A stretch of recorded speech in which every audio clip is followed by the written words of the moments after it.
there be anyone who may identify a wrong thing there? Yes, please. No.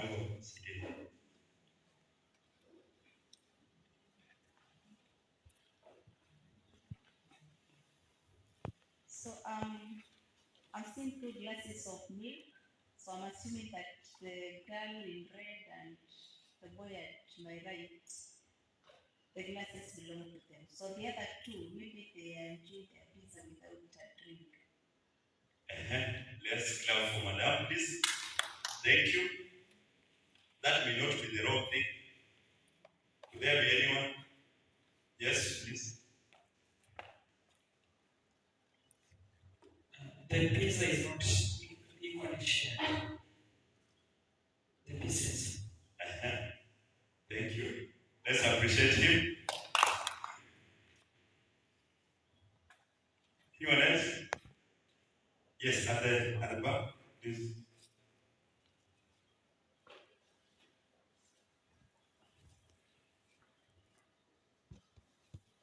I'm assuming that the 2 glasses, the boy and the girl on my left are sharing one glass of milk, and the other one. Thank you. Pass it over to Madam. Okay, thank you. For me, I want to focus at the faces.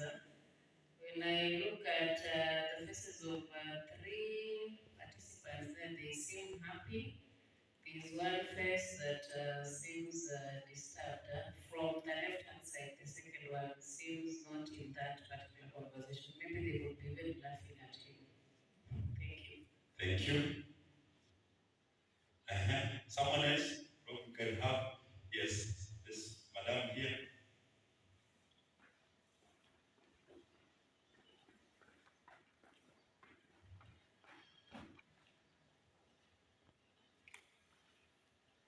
Right.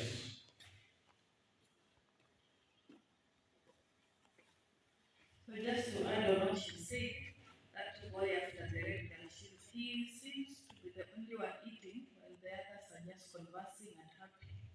The only one eating, meaning that he's so different from that conversation. Hao watatu wengine wako their own world, na yeye ako tu peke yake huko eating. Maybe he's the only one who is hungry. Thank you. Thank you very much. Here.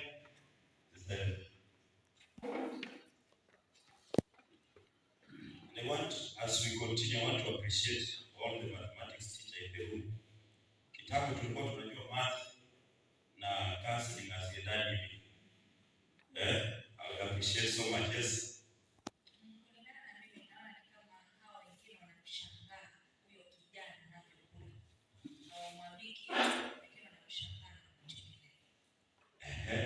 Thank you. Maybe last one. Last one. Okay, thank you. From what we see in this picture, is a clear reflection of how we look at the students at a given time.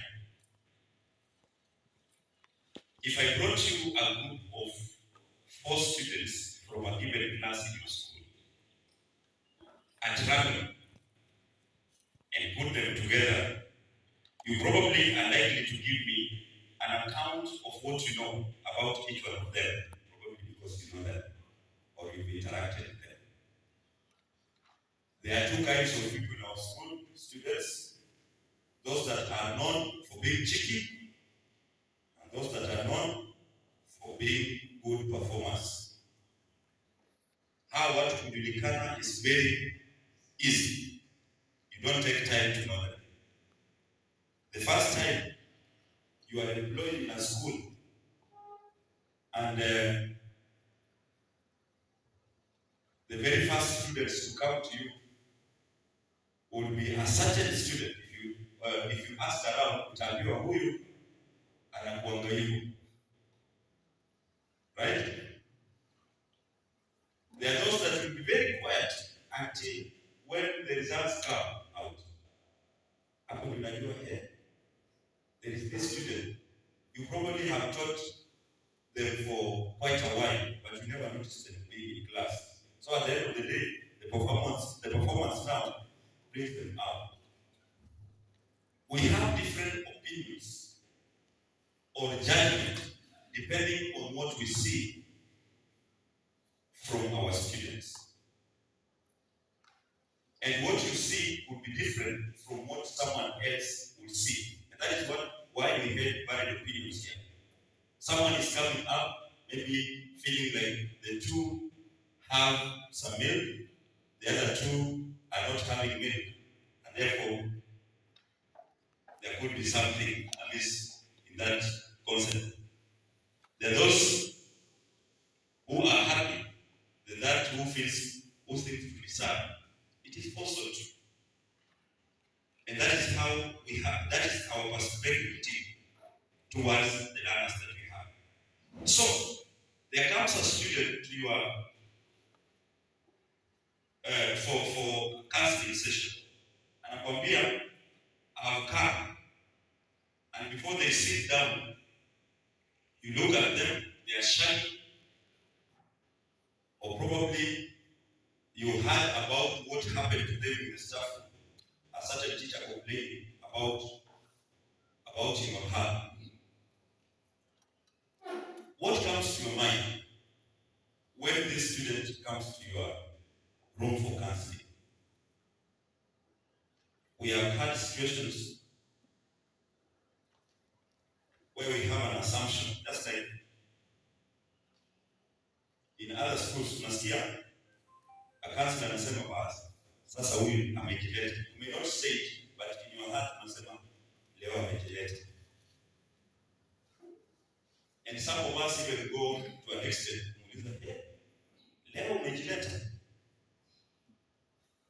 We have such counselors. What you may have seen could be different from what the reality is. The problem you see in a given situation may be different from the problem the other person sees in the same situation. So I want us to look at the definition of the term emotion. Emotion is a feeling caused by a situation or person. In American Psychological Association definition, they say emotion is defined as a complex reaction pattern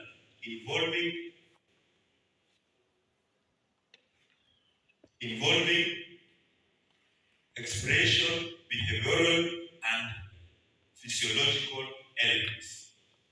We can also say that emotions are how individuals deal with matters or situations they find personally significant.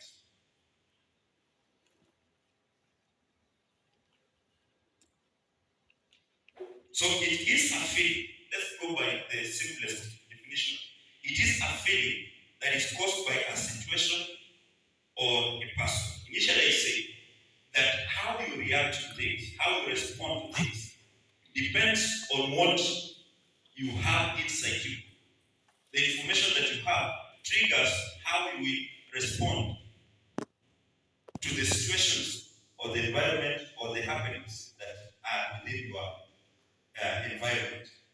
There are six basic emotions according to Paul Ekman. There is the feeling of happiness. There is a feeling of sadness. There is a feeling of fear. There is a feeling of disgust. There is a feeling of anger. And there is a feeling of surprise.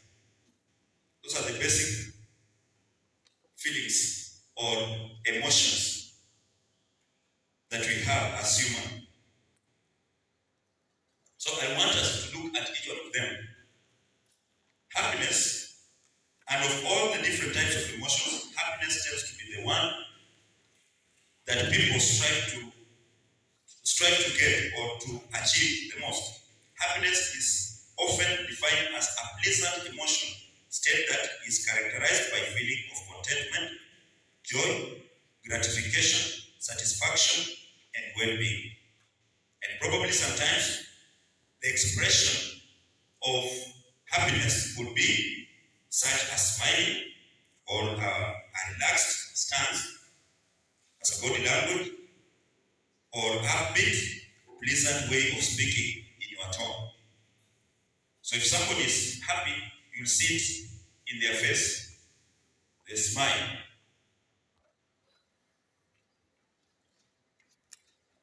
And as counselors, a smile is not the smile, but a smile is how that smile ends. So, the definition of the smile is not how the smile is or how long it takes, but the smile is defined by how it ends. Shaiona mtu nakuja kwako but the moment that topic ends or that situation ends, the smile cuts. That wasn't a smile.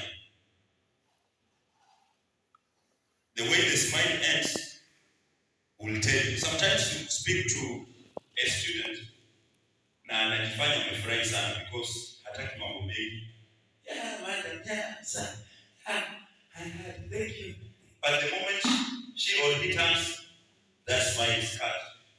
Like mara moja. So the definition of a smile or happiness is not how long or how it is displayed, but how it ends. These are some of the things that we'll be looking at when we'll be doing counseling. The second one is sadness. Sadness is another type of emotion, often defined as a transient emotional state characterized by feeling of disappointment, grief, hopelessness, disinterest, and dampened mood. Sadness can be expressed in a number of ways. If someone is sad, they could cry. Dampened mood, lethargy, quietness, or sometimes people withdraw from others.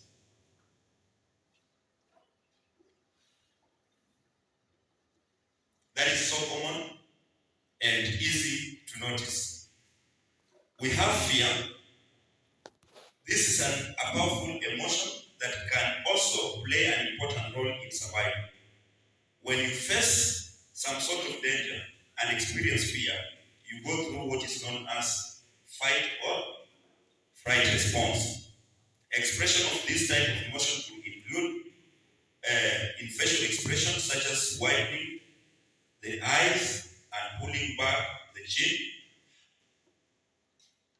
Body language, it could be attempts to hide or flee from the threat. Physiological reaction could be such as rapid breathing or heartbeat. So it is important, I'm saying this because it is important that when you are communicating or you are interacting with anyone in your career as a counselor, you need to learn not only from what they say, but also their body language, their facial expression, so that whatever they are speaking is not just enough to make you probably understand what they go through. Somebody may come, they are actually panting so much, but they're telling you, damn, I'm very much okay. Sir, I'm very much okay. There could be something that they are hiding that may not be expressed by words. Or sometimes they will want to express it, but because they do not have the language to express it, it's so hard for them to say what they feel. Then, disgust can be displayed in a number of ways. That is body language, turning away from the object of disgust. Disgust, kwa Kiswahili tunasema to be disgusted. Is it kukera?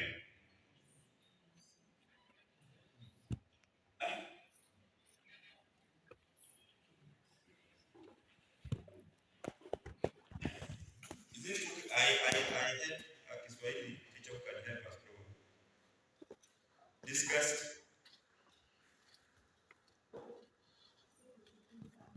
Kuchukiza. Yeah, I think, it's kuchukiza. So, you turn away from the object of disgust. You, in your physical reaction, some people vomit when something is disgusting. They vomit or they retch. In some cases, in their facial expression, they may wrinkle the nose and curl the upper lip. Huh? Some of the causes could be poor hygiene, infection, blood clot, and death, which may trigger a disgust response.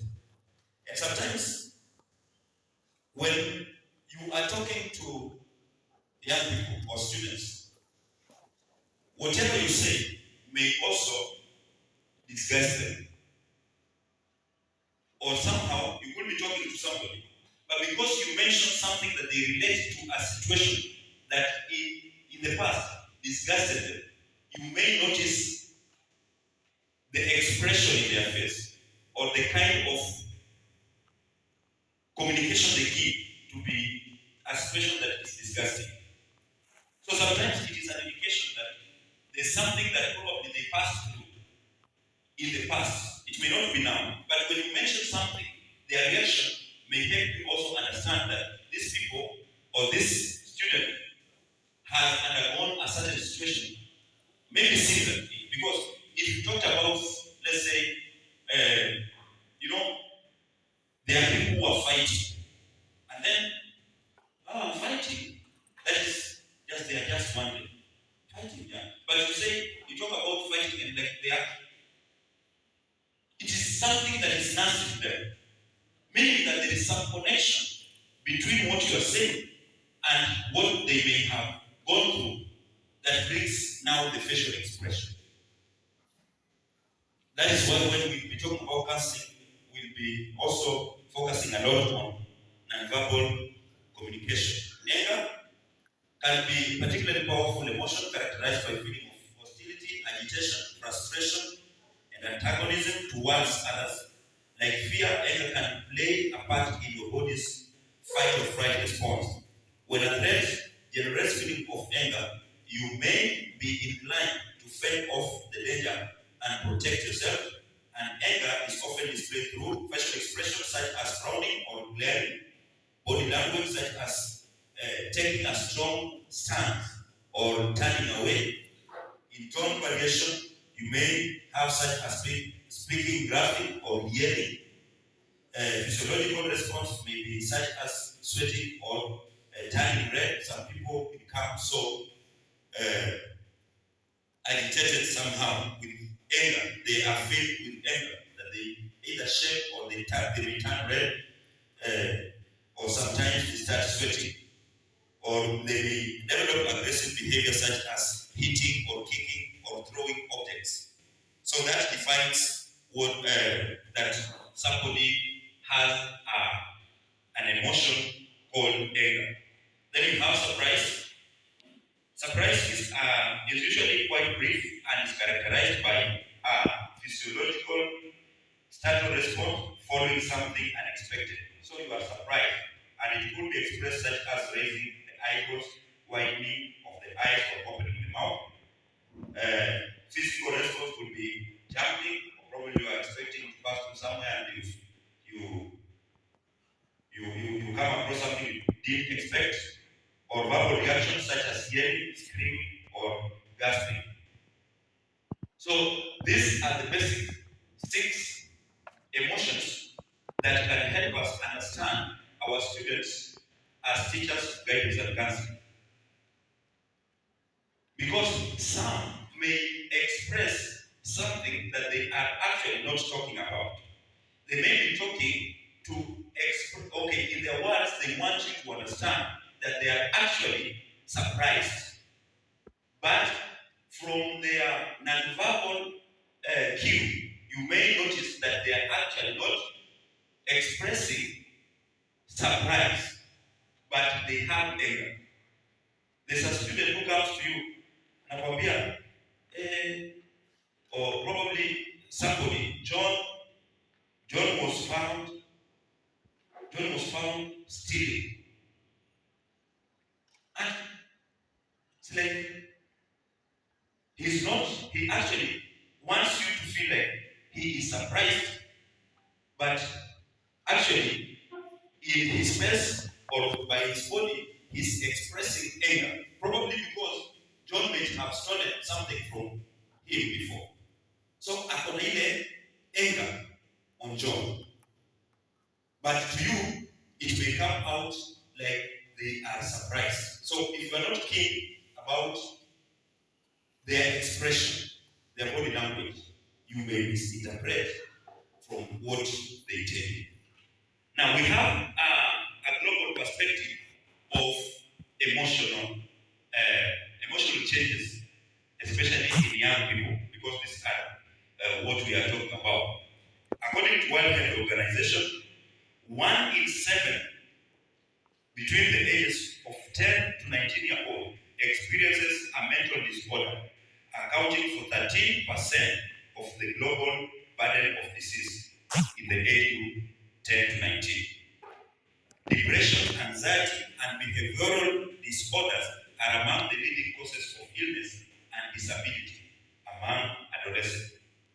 Suicide is the 4th leading cause of death among people aged between 15 to 29 years old.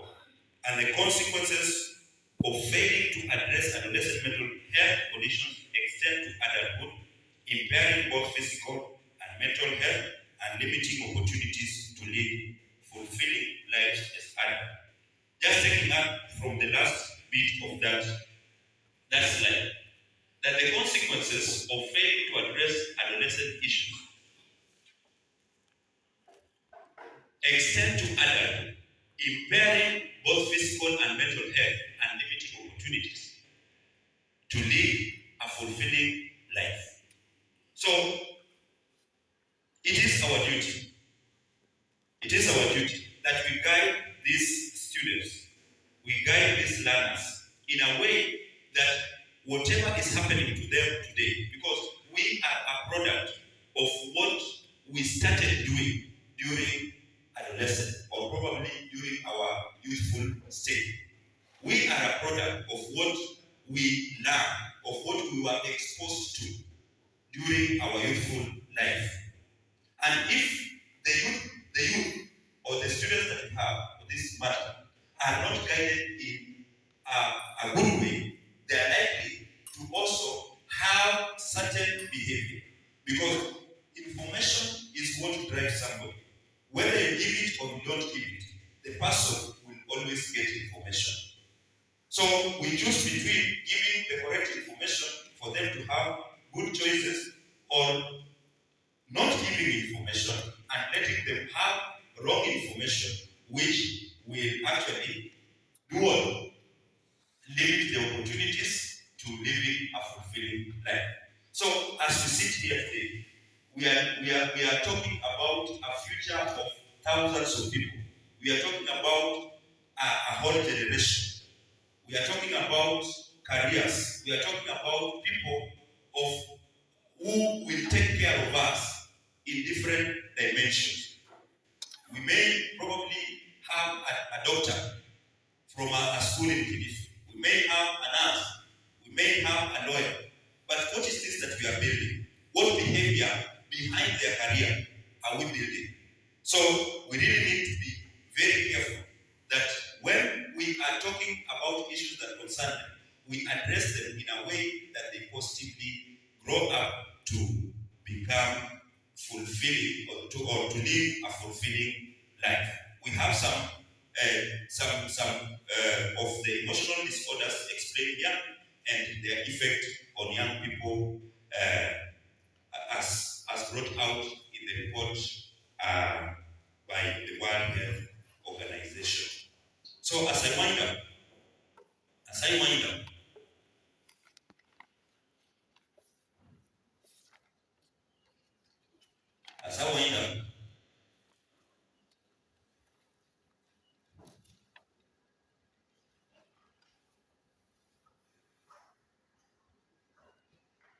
And I want to say this, that as we understand the emotional setup of Anana as a guidance and counseling teacher,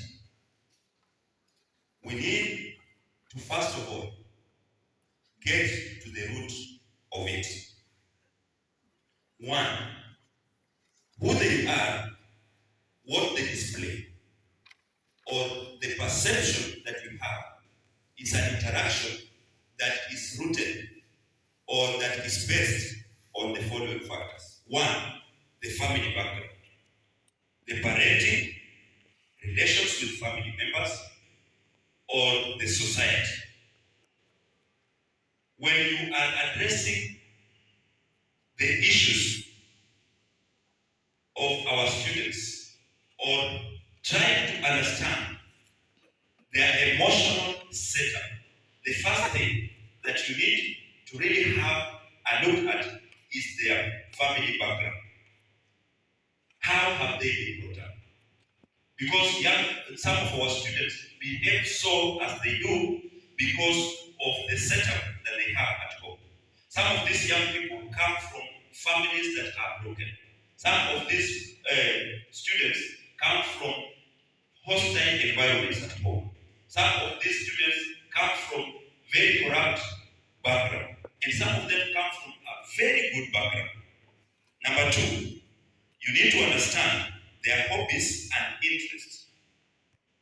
Putting in perspective their role models. Because behavior is attached to what you want to achieve in the future, especially to the middle and the late adolescent stages of whom is the bigger population that we have in our schools. The hobbies and interests. If I wanted to know what drives you to do what you want to do, I will ask you a question like, what is your interest? What do you like doing? And who is your role model? Then it means we also go ahead and get proper information about role models, as probably somebody may have disclosed to you. Then you also need to dig into the past experiences and also their opinion about the past experiences. The students that we have are brought in a certain way, some which they like and some that they don't like. Some of the students will bluntly tell you that my father is a pastor, but I hate going to church. Some of them will tell you that my father is an alcoholic, and we have really tried. I would really want my father to change. So it is important that you know their past experience, because that is where their emotional setup is based. Past experience, their opinion about the past experiences, and then look at their religious belief and preferences. Religious beliefs and preferences.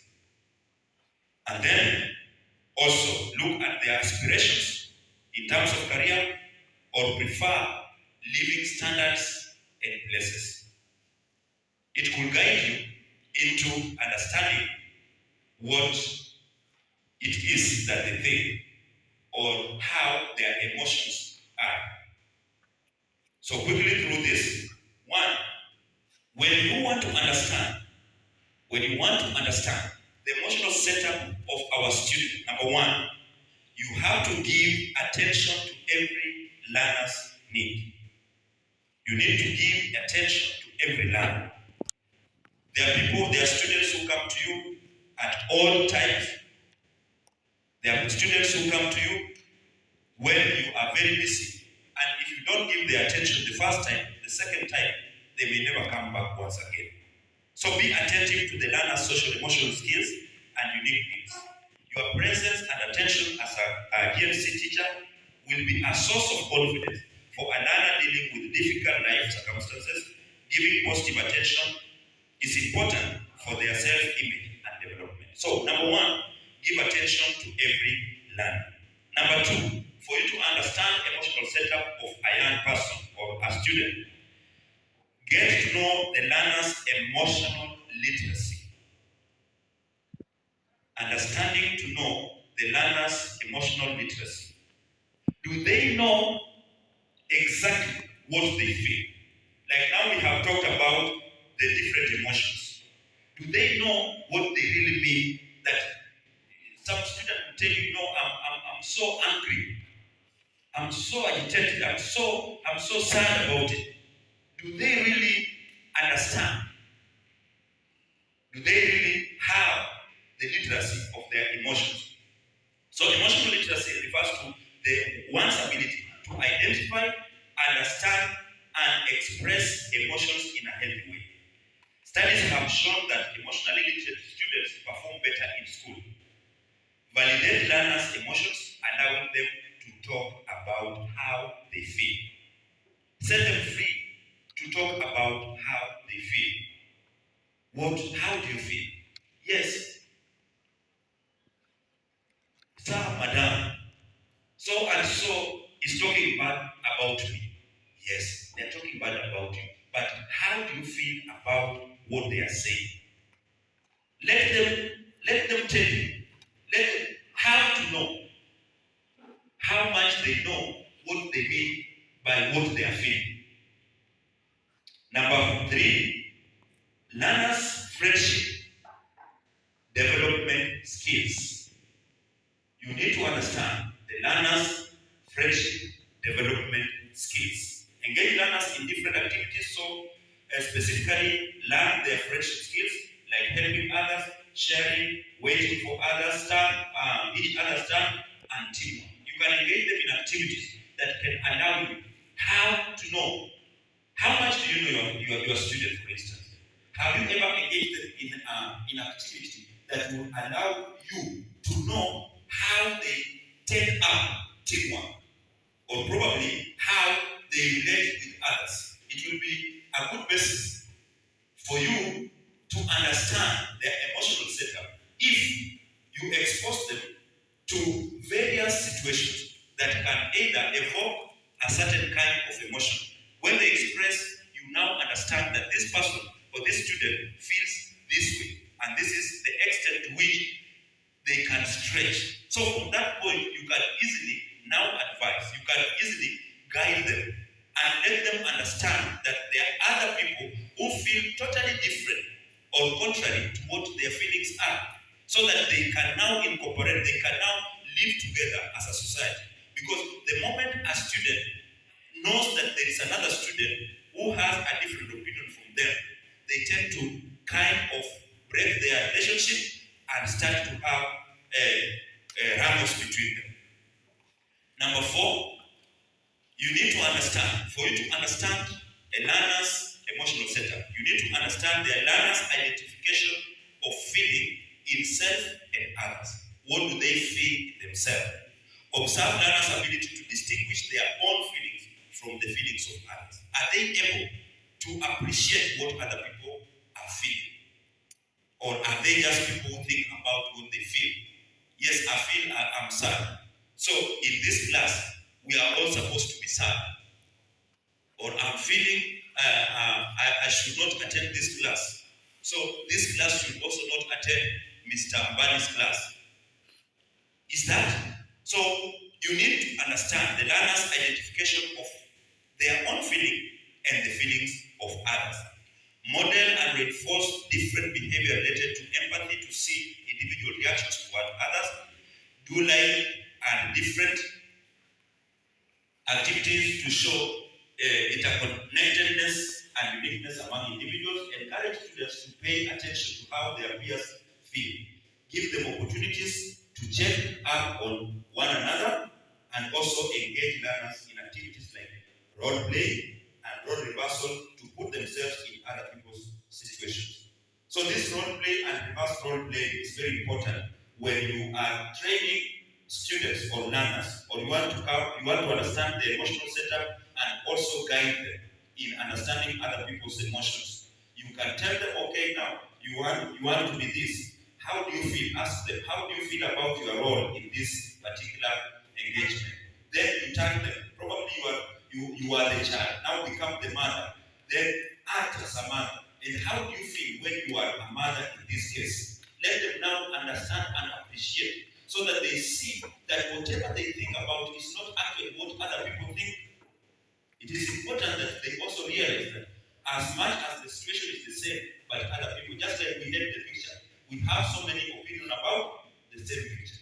So we may have different perspectives that are generated by what we see or our past experiences based on what the situation is.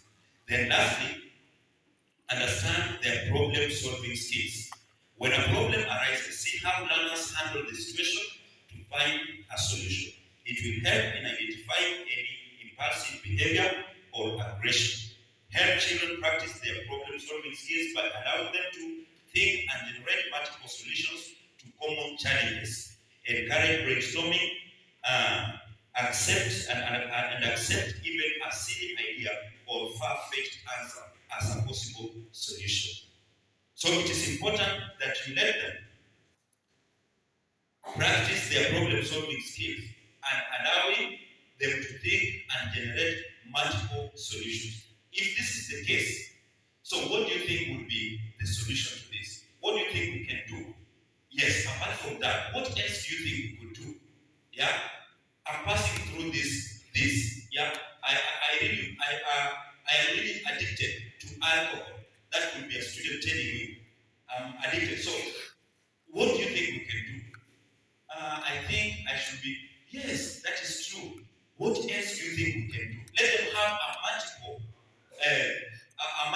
a multiple sort of approach to a given challenge or a given situation, and that will help us in understanding the emotional setup, the emotions that the students will have. Let us not forget that it is on this basis that the students can change to become good people or change to become worse people. Thank you very much.